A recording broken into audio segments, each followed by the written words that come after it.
Hi, everyone. My name is Ana Martha Ayala, and I'd like to welcome you to my YouTube channel where I try to teach you all the degree theory by the late Nicholas Stoyanovich. In this video, I had a viewer that asked me to talk about health and the degree theory. So here's the disclaimer. I'm not a doctor. I'm not a nurse. I'm not an ARNP. I am not any way, shape, or form related to the medical practice.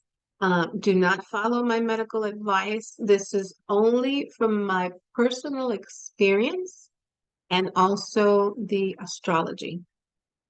So the best person to give you medical advice is your own physician, your family doctor, your general practitioner, your specialist.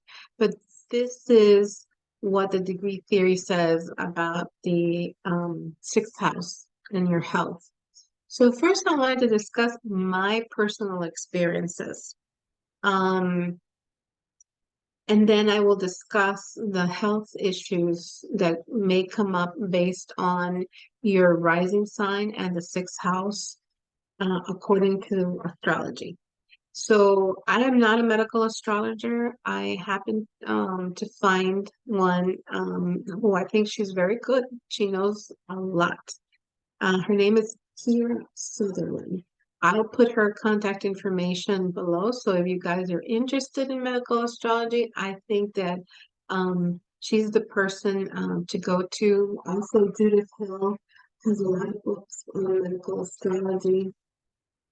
I just haven't had the time to read them, nor I signed up for one of Kira's courses.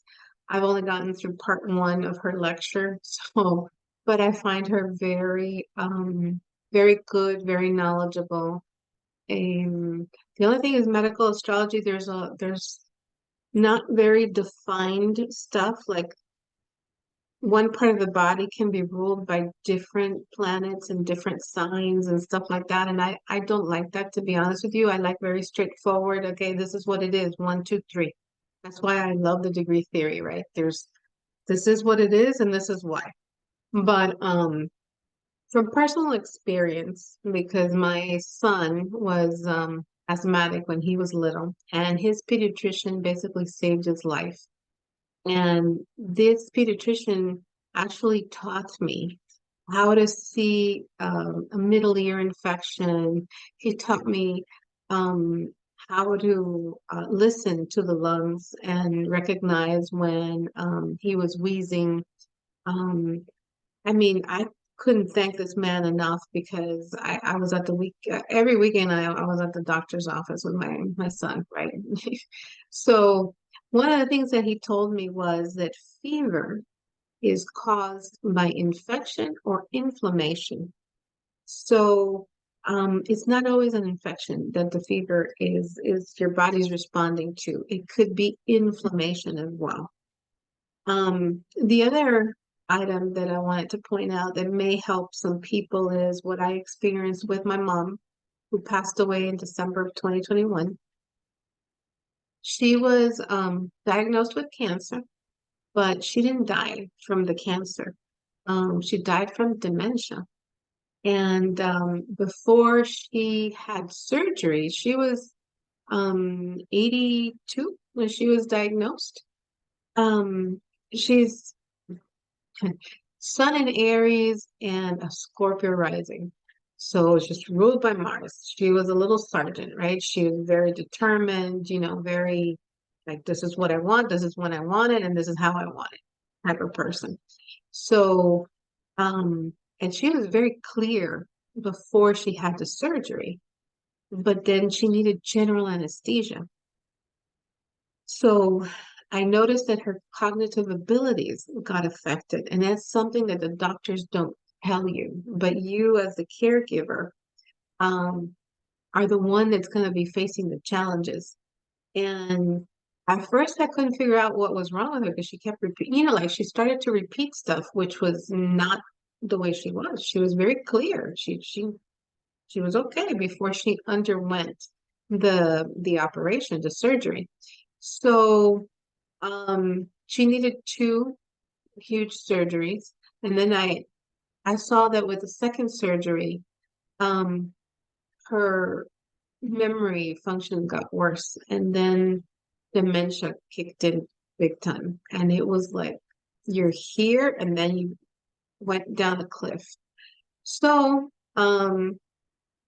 now that I'm the caregiver for my father, who's 87, and he's had to undergo um, several, because he also was diagnosed with cancer. Um, I told the doctor, I said, you know what? Okay, general anesthesia for the first procedure because it was big. But after that, just use sedation, which is a lighter form of anesthesia, so they get out of it quicker. And I've seen again the effects of the cognitive decline, right? Because unfortunately, you learn from the experiences that you have. And now with my dad, well, I have a more knowledge on it. And it was kind of interesting because I went to a mindfulness seminar here in Miami at the library, at the public library. They had a neurologist um, give a presentation about being mindful and, relieving the stress, not thinking of the past, not thinking of the future, live today, etc. And I mean, it was very well done. A lot of good points. I learned, stuff. But then after the seminar was over, I went up to her and I asked her, I said, listen, you didn't mention um, anything about like general anesthesia affecting the cognitive abilities of a person. And it was like, oh yeah, of course. And I'm thinking, I don't know. To me, it's not common knowledge. Maybe I'm the only person that didn't know that taking general anesthesia will affect your cognitive abilities when you're older. Make a note. So if you guys are younger, then, try to avoid getting general anesthesia as much as possible. But it was just interesting to her. It was like, oh yeah, of course. It affects your cognitive abilities, especially in older people in their 70s, late 70s and 80s. So for those caregivers that are out there, I'm telling you from my experience what has happened. And like I mentioned before, don't follow my advice. I am just sharing my experiences with you guys for just for you to keep in the back of your mind. You always follow what your physician says, what the specialists say. I mean, they're the ones that study medicine, right? But okay, so I am going to tell you now, based on your sixth house, the house of health, daily routines, work. Um, and your ascendant, what are the types of things that you can be prone to according to your natal chart? So if your sixth house is in Aries, Aries rules the head. So you may have migraines or anything, headaches. Um, Also, blood related diseases like blood pressure or blood clots. You can break your head, your nose. Also, if you have Mars in the sixth house, you could have inflammation. For example, if you have Mars in Gemini in the sixth house, then the inflammation can be in your lungs, in your arms, um, in your fingers, anything that is Gemini ruled. If you have Taurus in the sixth house, Taurus, or your rising sign is Taurus, because this is both applicable, like I said, to the rising sign and the sixth house. Taurus rules the neck, the tonsils, thyroid, the throat, vocal cords. Be careful what you eat. Um, Try to eliminate fat and pasta from your diet. If you have Venus in the sixth house, be careful with, candy, cakes, cookies, wine, stuff that's sweet. If you have Gemini in the sixth house, the diseases will come from your lungs, your arteries, breathing. You know, a lot of asthmatic people have this.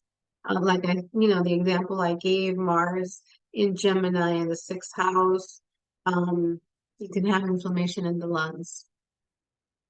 Cancer in the sixth house or Cancer rising, well, you guys gotta be, your emotions will dictate your health, which is, those mood swings.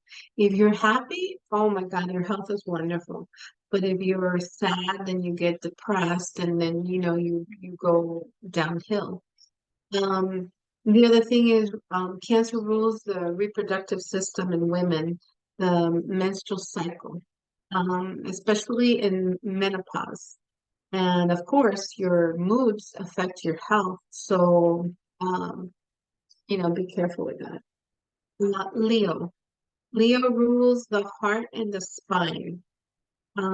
So Leos are most of the Leos are very family oriented. They worry about their spouses, about their kids, about, everything related to family, right? And it can affect your heart. Doesn't mean that every Leo is going to die of a heart attack, okay? But also the spine. Just be careful with those two areas. If the Virgo is in your sixth house, Virgo rules the stomach, the digestive system. When Virgos get scared, their first reaction, um, scared or nervous, the first reaction is to go to the bathroom. Yes. Libra. Again, careful with the sweets, the cakes, because it's Venus. But Libra also rules the kidneys, insulin, hormones, diabetes. Look what aspects your Venus has for health.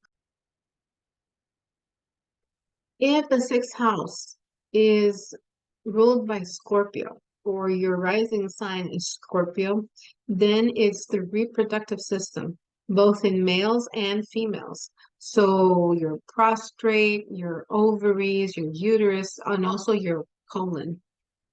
Because Scorpio deals with anything that can also secrete, your body, the waste. Um, if your sixth house starts in Sagittarius, Sag rules the hips, the lower back, the liver. And Sages, I mean, they're very pretty, beautiful, handsome people when they're young, but when they get older, they get really heavy. So you also need to be careful with weight gain as you get older. Capricorn in the sixth house. Um, Capricorns, you rule the knees, the calves, arthritis, rheumatoid pain, and you can catch a cold real quick, so you need to be careful with being around sick people because you can also get sick with, like the flu, and this is the time now that we're entering the fall and then later on in winter. Be mindful of that. Aquarius in the sixth house or Aquarius rising. Aquarius rules the ankles. It rules anxiety, nervousness, and it also rules the capillaries of the brain. Pisces, Pisces rules the feet, depression, fears triggered by anxiety because it's the ruler of the 12th house, right? 12th house is the Pisces, is the natural ruler of the 12th house. So whatever the 12th house holds, that's what you become fearful of. So there are the 12 signs. One planet that I want to make a special note on is Neptune. Because Neptune, it's always the place where you don't see things the way that they are, or you can make a mistake or something is hidden. So Neptune in the sixth house. Now, I don't want people freaking out about anything that I say. This is meant to help you, to make you aware of potentials, right? Um, but Neptune in the sixth house can mean that you work as a nurse or as a doctor or as a pharmacist or anything in the medical field, right? Or you work in a hospital. But it can also mean that Neptune in the sixth house, you should get a second opinion. If you get a diagnosis that's not so, good, um, because the doctor can make a mistake about your health, the diagnosis. Also, you need to be careful with the side effects, the reactions that you have to medications. That's another potential. If you have Neptune in the first house, also get a second opinion on anything health related.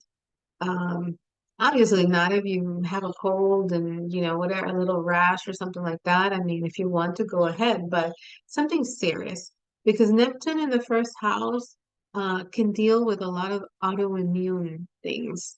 Now, again, Neptune in the first house has a lot of significations, right? You can be a very intuitive person.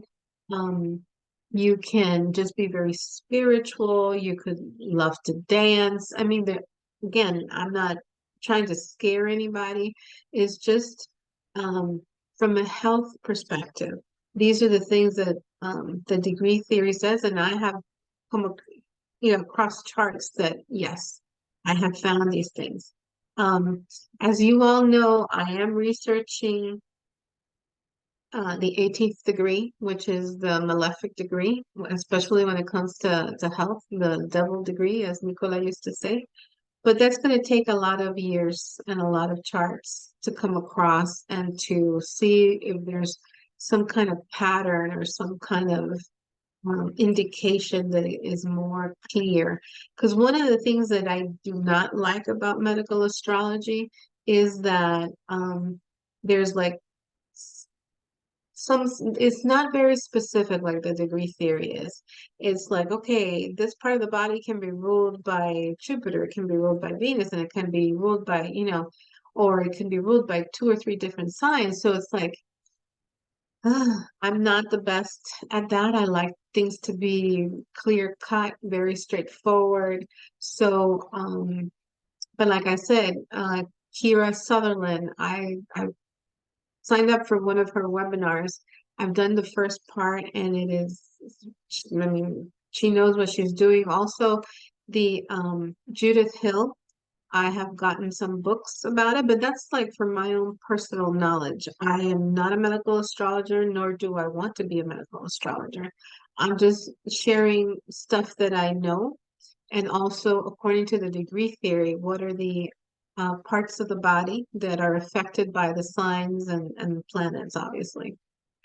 So, all right, so this concludes my video. I hope you guys found it informative, and please share in the comments if that's the case with you. If you like this video and you were able to learn something from it, please give it a thumbs up, subscribe to the channel, send the video to someone that you think might need this or might be able to use it. And as always, I appreciate you watching and thank you.